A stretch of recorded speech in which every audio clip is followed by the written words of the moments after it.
हरियाणा के नतीजों पर सीएम नायब सिंह सैनी का बयान। कहा, हरियाणा में बीजेपी की जीत का पीएम मोदी को श्रेय, जनता का जताया आभार। सीएम सैनी ने कहा, पीएम मोदी के नेतृत्व में बीजेपी की ऐतिहासिक जीत, पीएम की नीतियों पर हरियाणा में लोगों ने मुहर लगाई। गढ़ी सांपला की लोई से कांग्रेस उम्मीदवार भूपेंद्र सिंह हुड्डा की जीत, 71,465 वोटों से जीता चुनाव नतीजों को लेकर बीजेपी अध्यक्ष जेपी नड्डा ने सीएम सैनी से बात की, जीत की बधाई दी। हरियाणा के रुझानों पर कांग्रेस ने सवाल उठाए। जयराम रमेश बोले, चुनाव आयोग जानबूझकर वेबसाइट पर धीरे धीरे रुझान शेयर कर रही है, क्या बीजेपी प्रशासन पर दबाव बना रही है? जयराम रमेश के ट्वीट पर सुधांशु त्रिवेदी का पलटवार। कहा, अगर जयराम रमेश चुनाव आयोग पर उंगली उठाने लगे हैं तो हमें समझ लेना चाहिए कि उन्होंने अपनी हार स्वीकार कर ली है। चुनाव नतीजों को लेकर कांग्रेस पर भड़का शिवसेना उद्धव गुट। प्रियंका चतुर्वेदी बोली, सीधी लड़ाई में कांग्रेस कमजोर, बीजेपी ने अच्छा प्रचार किया, कांग्रेस को रणनीति बदलने की जरूरत। कैथल से कांग्रेस प्रत्याशी आदित्य सुरजेवाला जीते, बीजेपी के लीलाराम को 9,000 से ज्यादा वोटों से हराया। जुलाना से कांग्रेस के विनेश फोगाट जीती, बीजेपी के योगेश कुमार को 6,000 से ज्यादा वोटों से हराया। नूह से कांग्रेस प्रत्याशी आफ्ताब अहमद 46,963 वोटों से जीते। पेहवा से भी कांग्रेस के मनदीप चड्डा जीते। जींद से बीजेपी के कृष्णलाल मिड्डा 15,860 वोटों से जीते। खरखोदा सीट से भी बीजेपी के पवन खरखोदा की जीत। गढ़ी सांपला की लुई सीट से पूर्व मुख्यमंत्री भूपेंद्र सिंह हुड्डा जीते, बीजेपी की मंजू हुड्डा को 70,626 वोटों से शिकस्त दी। थानेसर में कांग्रेस के अशोक कुमार अरोड़ा जीते। शाहबाद से भी कांग्रेस के रामकरण 6,441 वोटों से जीते। हरियाणा के पानीपत शहरी सीट से जीते बीजेपी प्रत्याशी प्रमोद विज कांग्रेस के वरिंदर शाह को हराए। हरियाणा पर बोले शिवराज सिंह चौहान, पीएम ने जो काम किया है उसका असर हरियाणा में साफ दिख रहा है। जनता जानती है कि काम कौन करता है और नाटक कौन करता है। शिवराज सिंह बोले, कांग्रेस हवा में उड़ रही थी, बीजेपी ने अपने काम के नाम पर जनता से वोट मांगे। अनिल विज ने कांग्रेस पर साधा निशाना, बोले कांग्रेस नफरत की राजनीति करती है, वो मोहब्बत की दुकान में नफरत का सामान बेचते हैं। चुनाव नतीजों को लेकर बोले यूपी के डिप्टी सीएम ब्रजेश पाठक, हरियाणा और जम्मू कश्मीर दोनों ही जगहों पर जनता ने बीजेपी के पक्ष में मतदान किया। हरियाणा विधानसभा चुनाव नतीजों को लेकर यूपी के डिप्टी सीएम केशव प्रसाद मौर्य का ट्वीट, बोले बीजेपी ही वर्तमान, बीजेपी ही भविष्य।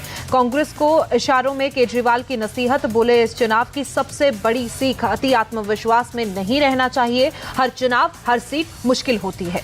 दिल्ली सरकार में मंत्री गोपाल राय ने भी हरियाणा रिजल्ट को लेकर कांग्रेस पर बड़ा बयान दिया। कहा, कांग्रेस से गठबंधन नहीं होने का करेंगे विश्लेषण।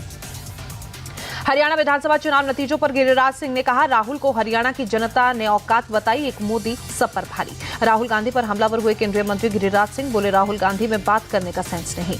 गिरिराज सिंह ने राहुल गांधी को जोकर बताया, बोले राहुल गांधी खुद को युवराज समझते हैं। जम्मू कश्मीर विधानसभा चुनाव को लेकर भी राहुल पर गिरिराज का हमला, बोले राहुल गांधी को कश्मीर में भी पटकनी मिली है, कांग्रेस की काट की हांडी बार बार नहीं चलेगी। जम्मू कश्मीर में खुला आम आदमी पार्टी का खाता, डोडा से आप के महराज मलिक ने बीजेपी के गजय सिंह राणा को 4,770 वोटों से हराया। डोडा में आपकी जीत पर केजरीवाल का ट्वीट, कहा महराज मलिक ने बीजेपी को हराकर शानदार जीत हासिल की, बहुत बहुत बधाई।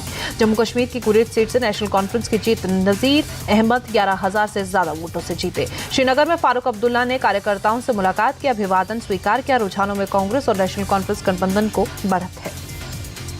जम्मू कश्मीर में चुनाव परिणामों के बीच पूर्व डिप्टी सीएम कविंद्र गुप्ता का बड़ा बयान, कहा नेशनल कॉन्फ्रेंस कांग्रेस या किसी के माई के लाल में दम नहीं है कि वो धारा 370 वापस लाए।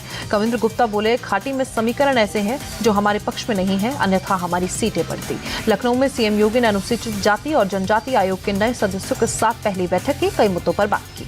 महाराष्ट्र के मुख्यमंत्री एकनाथ शिंदे की तबियत बिगड़ी, आज होने वाली कैबिनेट की बैठक रद्द, सीएम शिंदे ने अपने निजी कार्यक्रम में रद्द की। दिल्ली में बीजेपी अध्यक्ष जेपी नड्डा के घर हुई झारखंड बीजेपी कोर ग्रुप की बैठक, गृह मंत्री अमित शाह भी शामिल रहे। ईडी का सम्मन मिलने पर मणिपुर कांग्रेस अध्यक्ष किशम मेघचंद्र ने जताई हैरानी, कहा मैं आश्चर्यचकित और भ्रमित हूं कि मुझे ईडी से सम्मन पत्र कैसे और क्यों मिला। 7 अक्टूबर को मेघचंद्र को ईडी के समक्ष होना था पेश, मनी लॉन्ड्रिंग के मामले में ईडी ने भेजा था सम्मन। मालदीव के राष्ट्रपति मोहम्मद मुइज़ो आगरा पहुंचे, पत्नी संग ताजमहल का दीदार किया। मूर्ति खंडित करने वालों को यूपी के सीएम योगी की कड़ी चेतावनी, कहा किसी भी धर्म, जाति, मत या संप्रदाय के खिलाफ अपमानजनक टिप्पणी स्वीकार नहीं। सीएम योगी ने हिंदू धर्म के देवी देवताओं के खिलाफ अपमानजनक टिप्पणी करने वालों को चेताया, कहा कानून को हाथ में लेने वालों को कानून की गिरफ्त में आना ही होगा। कोलकाता में आरजीकर मेडिकल कॉलेज के 40 से ज्यादा सीनियर डॉक्टरों का इस्तीफा, जूनियर डॉक्टरों के आंदोलन के समर्थन में सामूहिक इस्तीफा। धर्मतला में 10 सूत्री मांगों को लेकर 7 जूनियर डॉक्टर हैं भूख हड़ताल पर, जूनियर डॉक्टरों की मांग पूरा करने के लिए सीनियर डॉक्टरों का इस्तीफा। शारदीय नवरात्र का आज छठा दिन, दिल्ली के छतरपुर मंदिर में लगा भक्तों का तांता। दिल्ली के झंडेवालान मंदिर में भी उमड़ा भक्तों का सैलाब। नवरात्र के छठे दिन भक्तों ने पूजा अर्चना की। नवरात्र के छठे दिन अयोध्या के बड़ी काली देवी मंदिर में उमड़ा श्रद्धालुओं का सैलाब। दर्शनों के लिए लगी लंबी लंबी कतार। जयपुर के शीला माता मंदिर में भक्तों की भीड़। नवरात्र के छठे दिन श्रद्धालुओं ने पूजा अर्चना की। नवरात्रि के मौके पर इंदौर की सेंट्रल जेल में हुआ गरबा कार्यक्रम में महिला और पुरुष कैदी शामिल। जेल अध्यक्ष अलका सोनकर ने जानकारी